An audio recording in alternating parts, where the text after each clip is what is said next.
Asalaamu calaykum waraxmatullaahi wabarakaatu. Waa idin salaamay saaxiibayaal meel walba oo dunida dacaladeeda ka joogtaan. Maanta waxaan ka hadli doonaa taariikhda Soomaaliya qaybteedii saddexaad. Insha Allah YouTube subscribe saar, like, share, comment. Insha Allah. Taariikhdan waxaan soo aruurisay Somali Telecom. 1960 ilaa 2009. July 1 1960 xorriyadii iyo midowgii dadka Soomaaliyeed qaybtii laga soo bilaabo dabayaaqadii qarnigii 19aad ay gumaysan jireen Ingiriiska iyo Talyaanigu.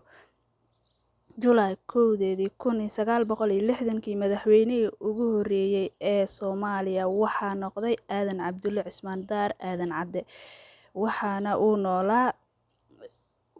waxaana uu madaxweyne ahaa ilaa iyo June 10 1967 markaas oo doorasho uu madaxweynenimada kula wareegay Cabdirashiid Cali Sharma-Arke. Aadan Cadde waxa uu noolaa intii u dhaxaysay 1908 ilaa June 8 2007.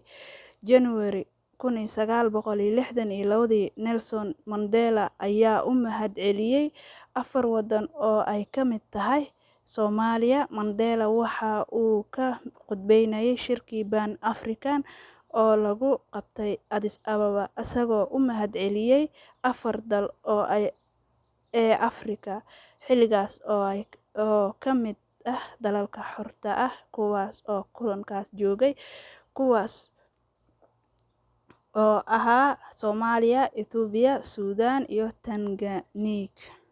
Asxaabta raali noqda tan xoogaa makiray. Waxaana uu Mandela dalalkaasi ugu mahadceliyay sida ay cunaqabataynta siyaasadeed iyo mid dhaqaale u saareen dowladdii markaas midabta koorka ku haysatay Koonfur Afrika, iyo sida dalalkaasi magangelyo u siiyeen qaxootiga reer Koonfur Afrika. Insha Allah asxaabta intaasaa kusoo koobaya.